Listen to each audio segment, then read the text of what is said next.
भासतीव करोति वा ततो न दुःखमनपेति चक्रं वा वहतो पदम्।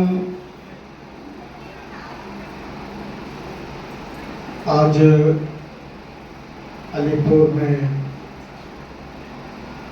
ये कार्यक्रम बाबा का आयोजित किया गया है। बहन आशा को और सभी बहनों को अपनी तरफ से मंगल कामनाएं करते हुए साधुवाद देता हूँ। मेरा नाम बंदे करुणाकर है। मैं दिल्ली में रहता हूँ। All India Buddhist monk society का मैं प्रेसिडेंट हूँ और मैं AA किया एनिशियंट हिस्ट्री ऑफ फिलॉसफी से। एक मेरा कॉलेज है CBSE बोर्ड का और कई एक आश्रमों का निर्माण किया है। 8 अक्टूबर 2024 को मेरे संन्यास के पूरे 50 वर्ष पूरे हुए, जिनमें 22 वर्ष मैंने बाबा के संदेश को फैलाने के लिए दुनिया में मैंने बाबा को समर्पित किए हैं। प्रजापिता ब्रह्मा कुमारी विश्वविद्यालय के दुनिया के जितने भी बहन भाई हैं वो युग परिवर्तन के लिए, सामाजिक परिवर्तन के लिए, आर्थिक परिवर्तन के लिए दिन रात मेहनत कर रहे हैं। मैं सारी दीदियों से मिला, बाबा से मिलने का कई बार मुझे मौका मिला। मैं अधिक व्यस्तता के कारण यहाँ आने में असमर्थ था। मैंने रामनाथ भाई को कहा कि मैं यहाँ व्यस्त हूँ, मैं नहीं जा सकूँगा। मैंने बहन आशा जी को कहा। आशा बहन बहुत तो निराश सी हुई जब उनकी वाणी में जब मैंने वाइब्रेशन से देखा, तो मैंने कहा मैं उनका बड़ा भाई हूँ, मुझे जाना चाहिए। आपको मालूम होगा बौद्ध धर्म दुनिया के किसी भी धर्म से मेल नहीं खाता। दुनिया के और बुद्धिस्ट मॉन्क भी किसी भी मंच पे जाने से घबराते हैं और अपने मंच पे तो वो बुलाते ही नहीं। लेकिन मुझे कई एक बार हिदायत दी गई कि आप ब्रह्मा कुमारी के प्रोग्राम में जाते हो। मैंने कहा जाता हूं। मेरा ट्रांसफर कर दिया गया। रामनाथ भाई को मालूम है, निर्भय भाई को भी मालूम है, मृत्युंजय भाई को भी मालूम है, श्रीनगर ट्रक पे। मैंने कहा मैं नहीं जाता हूं। बोले तुम्हारा ट्रांसफर रोक दिया जाएगा लेकिन तुम ब्रह्मा कुमारी के कार्यक्रम में नहीं जाओगे। मैंने कहा ट्रांसफर गया बाहर में, मैं ब्रह्मा कुमारी के कार्यक्रम में जाऊंगा और जाता रहूंगा। ये ब्रह्मा कुमारी जो प्रजापिता ब्रह्मा कुमारी का जो कार्यक्रम है दुनिया में सबसे अद्भुत है। वो सारी आत्माओं को जगाने का काम कर रहे हैं और ये जिम्मेदारी सबसे ज्यादा बहनें निभा रही हैं।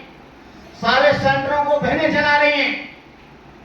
हर जगह पुरुष प्रधान होगा, लेकिन बाबा ने जब देखा कि नारी को मुझे सबल बनाना है, नारी को मुझे मजबूत बनाना है, नारी को मुझे आश्रमधारी बनाना है, तो लेखराज बाबा ने, ब्रह्मा बाबा ने महिलाओं को आगे रखा। ब्रह्मा बाबा कोई छोटे मोटे व्यक्ति नहीं थे। ब्रह्मा बाबा का संपूर्ण जीवन दया, करुणा, मैत्री, प्रेम, अहिंसा, बंधुत्व, समदृष्टि और समता से भरपूर था। यदि उनके जीवन की किसी भी घटना को लिया जाए, एक भी श्रृंखला इसके विपरीत जाती दिखाई नहीं मिलेगी। क्या निर्धन, क्या धनी, क्या मूर्ख, क्या विद्वान, उनके प्रभाव में कौन नहीं बहा। करुणा से द्रवित होकर, सोई हुई आत्माओं की सेवा की। वो इतने महान थे कि उन पर शील, प्रज्ञा और करुणा का गौरव था।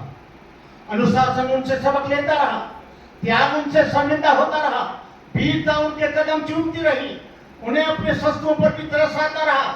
लोगों ने उनके लिए फूल चुने थे, मगर उन्होंने अपना दामन कांटों को अर्पित कर डाला। उनके जीवन में तूफान भी आए थे, आंधियां भी चली थी, क्या मजाल उनके कदम डोले। लोभ और अहंकार, भय और संकीर्णता उसकी चौखट से निराश होकर लौटते रहे। मैं ब्रह्मा बाबा के घर में जब जब आता हूं, एक अजीब तरह की अनुभूति होती है।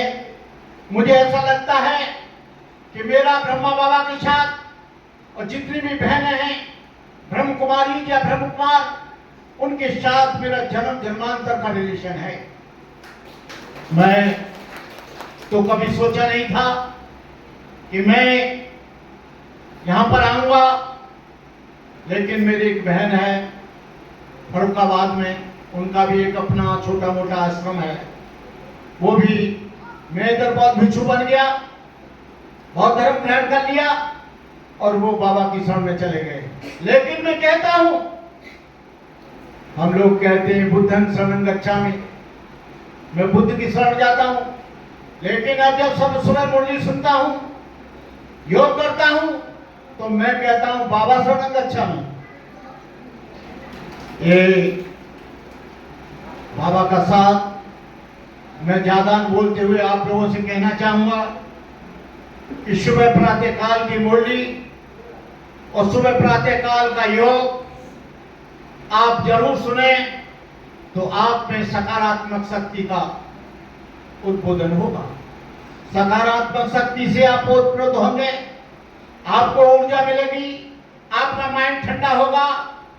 एक व्यक्ति था अधिकारी, उसके पास बहुत धन था, बहुत बड़ा था, लेकिन वो मेंटली अस्त व्यस्त रहता था।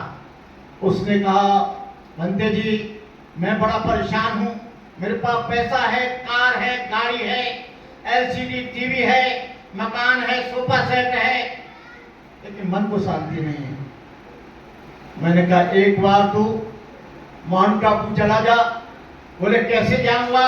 मैंने कहा मैं ले चलूंगा।